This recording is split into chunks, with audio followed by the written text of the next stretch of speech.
പ്രധാനമന്ത്രി നരേന്ദ്രമോദിയുടെ road show മുന്നോട്ട് പോയിക്കൊണ്ടിരിക്കുന്നു. വലിയ ആവേശത്തോടെ പ്രവർത്തകർ പ്രധാനമന്ത്രിയെ സ്വീകരിക്കുകയാണ്. കഴിഞ്ഞ കുറച്ച് ദിവസങ്ങളായി ദക്ഷിണേന്ത്യയെ കേന്ദ്രീകരിച്ചുള്ള പ്രചാരണ പരിപാടികളാണ് പ്രധാനമന്ത്രി തമിഴ്നാട്, കർണാടക, ആന്ധ്ര, തെലങ്കാന, കേരളം അങ്ങനെ ഈ സംസ്ഥാനങ്ങളിൽ നീളം അതിവിപുലമായ തെരഞ്ഞെടുപ്പ് പ്രചാരണ പരിപാടികൾക്കാണ് പ്രധാനമന്ത്രി നേരിട്ട് തന്നെ രംഗത്തിറങ്ങിയിരിക്കുന്നത്. അത് BJPയുടെ 400 സീറ്റ് NDAക്ക് ഇത്തവണ 400-ലധികം നേടുക എന്ന ലക്ഷ്യത്തിൻ്റെ അടിസ്ഥാനത്തിലാണ്. അതിന് കൂടുതൽ സാധ്യതകൾ ദക്ഷിണേന്ത്യയിൽ നിന്നുണ്ടാകേണ്ടതുണ്ട്. കൂടുതൽ സീറ്റുകളിലേക്ക് വിജയം പിടിച്ചെടുക്കേണ്ടതുണ്ട്. അതിൻ്റെ ഭാഗമായിട്ടാണ് വളരെ സജീവമായ പ്രധാനമന്ത്രി തന്നെ നേരിട്ടിറങ്ങുന്ന തരത്തിൽ പ്രചാരണ പരിപാടികൾ BJP മുന്നോട്ട് കൊണ്ടുപോകുന്നത്. 1 കിലോമീറ്റർ ദൂരത്തിലാണ് പ്രധാനമന്ത്രിയുടെ റോഡ് ഷോ. ഇപ്പോൾ മീറ്ററുകൾ പിന്നിട്ടിരിക്കുന്നു. റോഡ് ഷോ മുന്നോട്ട് പോവുകയാണ്.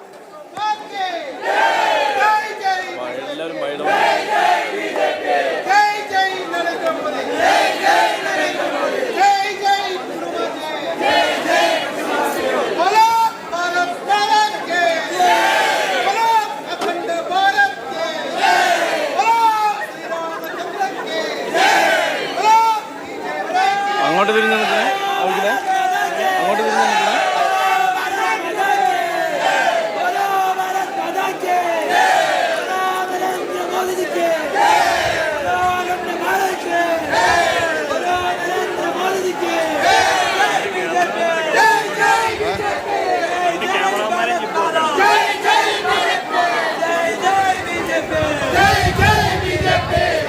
ആയിട്ടില്ല ആയിട്ടില്ല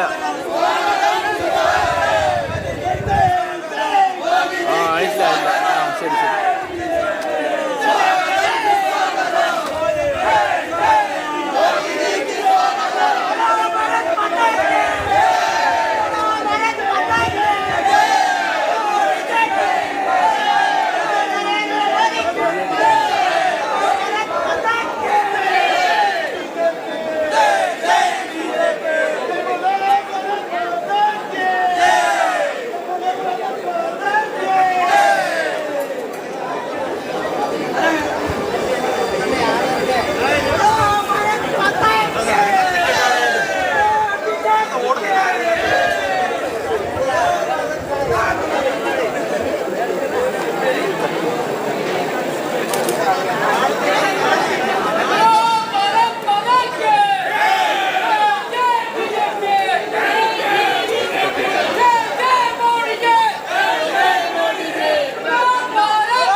ശരി, രാഗിൻ ചേരുന്നുണ്ട്. രാഗിൻ, സുൽത്താൻപേട്ട ഭാഗത്തേക്ക് എത്തിച്ചേർന്നിരിക്കുന്നു. ഇനി എത്ര മീറ്ററുകൾ കൂടി അവശേഷിക്കുന്നുണ്ട് റോഡ് ഷോ? ദിവേഷ്, സുൽത്താൻപേട്ട ഭാഗത്തേക്ക് നരേന്ദ്രമോദിയുടെ റോഡ് ഷോ എത്തുകയാണ്. വലിയ ആവേശമാണ് ഈ റോഡിന് ഇരുവശത്തും നമുക്ക് കാണാൻ കഴിയുന്നത്. BJPക്കും നരേന്ദ്രമോദിക്കും ജയ് വിളിച്ചുകൊണ്ട് പ്രവർത്തകർ ഒന്നടങ്കം ഇവിടെ കാത്തു നിൽക്കുകയാണ്. അവരവരുടെ പ്രിയ നേതാവിനെ ഒരു നോക്ക് കാണുന്നതിന് വേണ്ടി കാത്തു നിൽക്കുന്ന കാഴ്ചയാണ്. പ്രധാനമന്ത്രിയുടെ വാഹനം ഈ സുൽത്താൻപേട്ട ഭാഗത്തേക്ക് എത്തിക്കൊണ്ടിരിക്കുന്നു. ഇത്തരത്തിൽ BJPയെ സംബന്ധിച്ചിടത്തോളം വലിയ പ്രതീക്ഷ വയ്ക്കുന്ന ഒരു ഇടം കൂടിയാണ് പാലക്കാട്. BJPയുടെ ഒരു തട്ടകം കൂടിയാണ് പാലക്കാട് നഗരസഭ ഭരിക്കുന്നത് BJP. ആ BJPയുടെ കേന്ദ്രത്തിലൂടെ പ്രധാനമന്ത്രി നരേന്ദ്രമോദി കടന്നു വരുന്നു എന്നതാണ് ഏറ്റവും പ്രധാനപ്പെട്ട കാര്യം. കഴിഞ്ഞ നാളുകളിൽ തന്നെ 2 തവണ തൃശ്ശൂർ, 1 തവണ കൊച്ചി, 1 തവണ പത്തനംതിട്ട, അങ്ങനെ 3 തവണ ഇതിനോടകം കേരളത്തിൽ ഈ വർഷം തന്നെ നരേന്ദ്രമോദി എത്തിക്കഴിഞ്ഞു. ഇത് 4ാം തവണയാണ്. തെരഞ്ഞെടുപ്പ് പ്രഖ്യാപിച്ച ശേഷം ഇത് ആദ്യമായാണ് പ്രധാനമന്ത്രി വരുന്നത്. പ്രവർത്തകരൊക്കെ തന്നെ രാവിലെ മുതൽ ഇവിടെ കാത്തു നിൽക്കുകയാണ്. കയ്യിൽ പുഷ്പവുമായി പ്രധാനമന്ത്രിക്ക് ജയ് വിളിച്ചുകൊണ്ട്, BJPക്ക് ജയ് വിളിച്ചുകൊണ്ട് BJP പ്രവർത്തകർ ഈ റോഡിന് ഇരുവശവും കാത്തു നിൽക്കുന്നു. BJPയെ സംബന്ധിച്ചിടത്തോളം ഈ ലോക്സഭാ തെരഞ്ഞെടുപ്പിലേക്ക് പോകുമ്പോൾ അവരുടെ ഏറ്റവും വലിയ ആത്മവിശ്വാസം എന്ന് പറയുന്നത് പ്രധാനമന്ത്രി നരേന്ദ്രമോദി തന്നെയാണ്. പല സംസ്ഥാനങ്ങളിലും, പല മണ്ഡലങ്ങളിലും, എല്ലാ മണ്ഡലങ്ങളിലും തന്നെ പ്രധാനമന്ത്രി നരേന്ദ്രമോദി തന്നെയാണ് മുഖം. സ്ഥാനാർത്ഥിക്കൊക്കെ അപ്പുറം BJP മുന്നോട്ട് വയ്ക്കുന്ന ഒരു പ്രതിച്ഛായയാണ് പ്രധാനമന്ത്രി നരേന്ദ്രമോദിയുടേത്. ആ നരേന്ദ്രമോദിയാണ് ഇവിടേക്ക് കടന്നു വരുന്നത്. 2014-ലും 2019-ലും വിജയം പാറിച്ചു. അതിനുശേഷം ഹാട്രിക് വിജയം ലക്ഷ്യമിട്ടുകൊണ്ട് പ്രധാനമന്ത്രി നരേന്ദ്രമോദി ഇവിടേക്ക് അല്ലെങ്കിൽ ഭാരതത്തിൽ മത്സരിക്കുകയാണ്. അത്തരത്തിൽ വലിയ ആവേശം BJP പ്രവർത്തകരെ സംബന്ധിച്ചിടത്തോളം ഉണ്ട്. പ്രധാനമന്ത്രി എത്തുന്നതോടുകൂടി ഈ പ്രചരണത്തിന്റെ ഒരു തീവ്രത അത് ഉച്ചസ്ഥായിയിൽ തന്നെ എത്തുകയും ചെയ്യുമെന്ന് BJP പ്രവർത്തകർ വിശ്വസിക്കുന്നു. എന്തായാലും കയ്യിൽ കുങ്കുമ ഹരിത പതാകയുമായി, തലയിൽ BJPയുടെ തൊപ്പിയുമായി, കയ്യിൽ പുഷ്പവുമായി അവർ അവരുടെ പ്രിയ നേതാവിനെ സ്വീകരിക്കാൻ പോവുകയാണ്.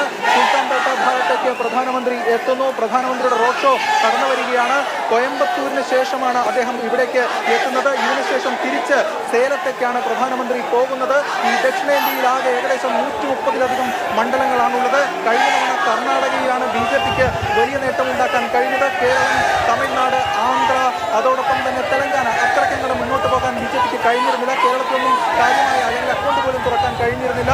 ഇത്തവണ 400-ലധികം എന്നതാണ് BJP മുന്നോട്ട് വയ്ക്കുന്ന ലക്ഷ്യം. ആ ലക്ഷ്യത്തിലേക്ക് നടന്ന് അടുക്കണമെങ്കിൽ ഈ ദക്ഷിണേന്ത്യയിലെ സീറ്റുകൾ വരണം. കഴിഞ്ഞ തവണ ഉത്തരേന്ത്യയിൽ BJPക്ക് പല മണ്ഡലങ്ങളിലും 90%-ലധികം സീറ്റുകളൊക്കെ കിട്ടിയിരുന്നു. പലരും ഗുജറാത്തിലൊക്കെ തന്നെയാണെങ്കിൽ മുഴുവൻ മണ്ഡലങ്ങളിലും ജയിച്ചിരുന്നു. എന്നാൽ കേരളത്തിൽ ഉൾപ്പെടെയുള്ള സ്ഥലങ്ങളിൽ ജയിക്കാൻ കഴിഞ്ഞിരുന്നില്ല. ഇത്തവണ അതാണ് ലക്ഷ്യമിടുന്നത്. പ്രധാനമന്ത്രി നരേന്ദ്രമോദി സുൽത്താൻപേട്ട ഭാഗത്തേക്ക് എത്തുന്നു. പ്രധാനമന്ത്രിക്കൊപ്പം പാലക്കാടിലെ BJP സ്ഥാനാർത്ഥി C. കൃഷ്ണകുമാർ ഉൾപ്പെടെ വാഹനത്തിൽ ഉണ്ട്. പൊന്നാനിയിലെ BJP സ്ഥാനാർത്ഥി നിവേദിത സുബ്രഹ്മണ്യൻ, അവർ മഹിളാ മോർച്ച അധ്യക്ഷ കൂടിയാണ്.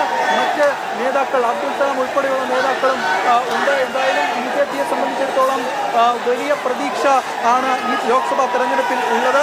ഈ ലോക്സഭാ തെരഞ്ഞെടുപ്പിലെങ്കിലും കേരളത്തിൽ അക്കൗണ്ട് തുറന്ന് മുന്നേറുക എന്നതാണ് BJPയുടെ ഏറ്റവും പ്രധാനപ്പെട്ട അജണ്ട. പ്രധാനമന്ത്രി നരേന്ദ്രമോദി എത്തുമ്പോൾ BJP പ്രവർത്തകരെ സംബന്ധിച്ചിടത്തോളം അതിന്റെ ആവേശം ഇരട്ടിയാകും. കാരണം അത്രത്തോളം രാജ്യത്തെ തന്നെ ഏറ്റവും വലിയ ക്രൗഡ് പുള്ളറാണ് പ്രധാനമന്ത്രി നരേന്ദ്രമോദി.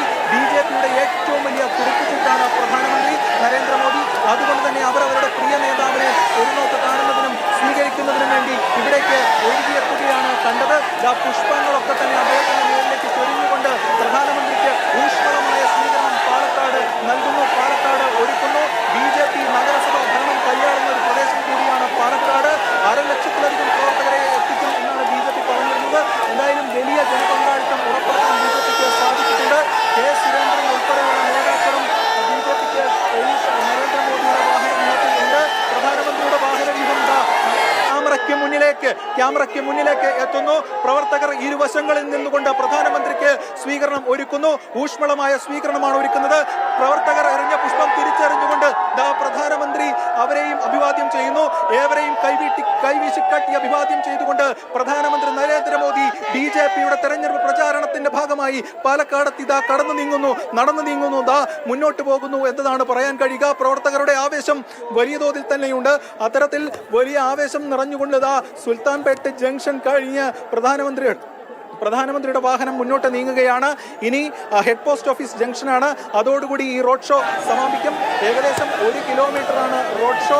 ആ 1 കിലോമീറ്റർ റോഡ് ഷോ താണ്ടാൻ 40 മിനിറ്റോളം എടുക്കും. എന്തായാലും പ്രധാനമന്ത്രി നരേന്ദ്രമോദിയുടെ വാഹനവ്യൂഹം തുറന്ന വാഹനത്തിൽ പ്രധാനമന്ത്രി മുന്നോട്ട് നീങ്ങുന്ന കാഴ്ചയാണ് കാണാൻ കഴിയുന്നത്. BJP പ്രവർത്തകരെ സംബന്ധിച്ചിടത്തോളം വലിയ ആവേശം നൽകുന്ന കാഴ്ച തന്നെയാണ് അവർക്ക്. കാരണം തെരഞ്ഞെടുപ്പ് പടിവാതിൽക്കൽ നിൽക്കുന്നു. അതിന്റെ പ്രവർത്തനങ്ങളിലേക്ക് പോകണം. പ്രധാനമന്ത്രി തന്നെ നേരിട്ടെത്തുന്നു. അതുകൊണ്ട് ഇനിയുള്ള ദിവസങ്ങളിൽ ഉറക്കമില്ലാതെ തന്നെ പ്രവർത്തിക്കേണ്ട ഒരു സ്ഥിതി ആണ് ഉള്ളത്. അതുകൊണ്ട് BJP പ്രവർത്തകരെ സംബന്ധിച്ചിടത്തോളം വലിയ ആവേശം അവർക്കിടയിലുണ്ട്. അത്രത്തോളം വലിയ ആവേശം വിതറിക്കൊണ്ട് പ്രധാനമന്ത്രി നരേന്ദ്രമോദിയുടെ വാഹനവ്യൂഹം ഇവിടെ നിന്ന് കടന്നു പോവുകയാണ്. BJPയെ സംബന്ധിച്ചിടത്തോളം ഇക്കുറി കേരളത്തിൽ അക്കൗണ്ട് തുറന്ന് മുന്നേറേണ്ടതായിട്ടുണ്ട്. ഈ ലക്ഷ്യം നടന്ന് അടുക്കണമെങ്കിൽ അത്തരത്തിലുള്ള മുന്നേറ്റം ദക്ഷിണേന്ത്യയിൽ നിന്ന് സാധ്യമാകണം. ആ ലക്ഷ്യം നേടുന്നതിന്റെ ഭാഗമായിട്ട് കൂടിയാണ് കഴിഞ്ഞ ദിവസങ്ങളിലൊക്കെ തന്നെ പ്രത്യേകിച്ചും ദക്ഷിണേന്ത്യ ഫോക്കസ് ചെയ്തുകൊണ്ടാണ് പ്രധാനമന്ത്രി പ്രചാരണം നടത്തിയിരുന്നത്. തെലങ്കാന, ആന്ധ്ര, തമിഴ്നാട്, കർണാടക, കേരളം ഈ 5 സംസ്ഥാനങ്ങളിൽ പ്രധാനമായും പ്രധാനമന്ത്രി നരേന്ദ്രമോദിയുടെ ഒരു സാന്നിധ്യം ഉണ്ട്. കഴിഞ്ഞ ദിവസങ്ങളിലൊക്കെ തന്നെ റോഡ് ഷോ മുന്നോട്ട് പോവുകയാണ്. ഇപ്പോൾ ഹെഡ് പോസ്റ്റ് ഓഫീസ് ജംഗ്ഷനിലേക്ക് ഈ റോഡ് ഷോ എത്തും. അതിനുശേഷം റോഡ് ഷോ അവസാനിക്കും. തുടർന്ന് വന്ന പാതയിലൂടെ തന്നെ പ്രധാനമന്ത്രി നേരെ മേഴ്സി കോളേജിലെ ഹെലിപ്പാഡിൽ പോകും. അവിടെ നിന്ന് നേരെ സേലത്തേക്കാണ് പോകുന്നത്. തമിഴ്നാട് കോയമ്പത്തൂരിൽ നിന്നാണ് അദ്ദേഹം ഇവിടേക്ക് വന്നത്. കോയമ്പത്തൂരും ഈ പാലക്കാടിനോട് ചേർന്ന് കിടക്കുന്ന ലോക്സഭാ മണ്ഡലമാണ്. BJP വലിയ തോതിലുള്ള പ്രതീക്ഷ വച്ചു പുലർത്തുന്ന ഒരു മേഖല കൂടിയാണത്. അങ്ങനെ വലിയ ആവേശം നിറച്ചുകൊണ്ട് പ്രധാനമന്ത്രി നരേന്ദ്രമോദി പാലക്കാടേക്ക് എത്തി. ആ റോഡ് ഷോ അതിന്റെ പരിസമാപ്തിയിലേക്ക്, അവസാന ഘട്ടത്തിലേക്ക് എത്തുകയാണ്. BJP പ്രവർത്തകർ മോദിക്കും അതോടൊപ്പം തന്നെ BJPക്കും ജയ് വിളിച്ചുകൊണ്ട് ഇവിടെ തിങ്ങി നിറഞ്ഞു നിൽക്കുന്ന കാഴ്ചയാണ് കാണാൻ കഴിയുന്നത്. വലിയ ജനസഞ്ചയം, വലിയ ജനപങ്കാളിത്തം ഉറപ്പാക്കാൻ BJP നേതൃത്വത്തിനും കഴിഞ്ഞിട്ടുണ്ട്. കാരണം അത് BJPയുടെ ഒരു പ്രധാന ശക്തി കേന്ദ്രത്തിൽ കൂടി തന്നെയാണ് ഈ റോഡ് ഷോ കടന്നു പോകുന്നത്. BJPയുടെ നഗരസഭയാണ്, BJP ഭരിക്കുന്ന നഗരസഭയാണ് കേരളത്തിൽ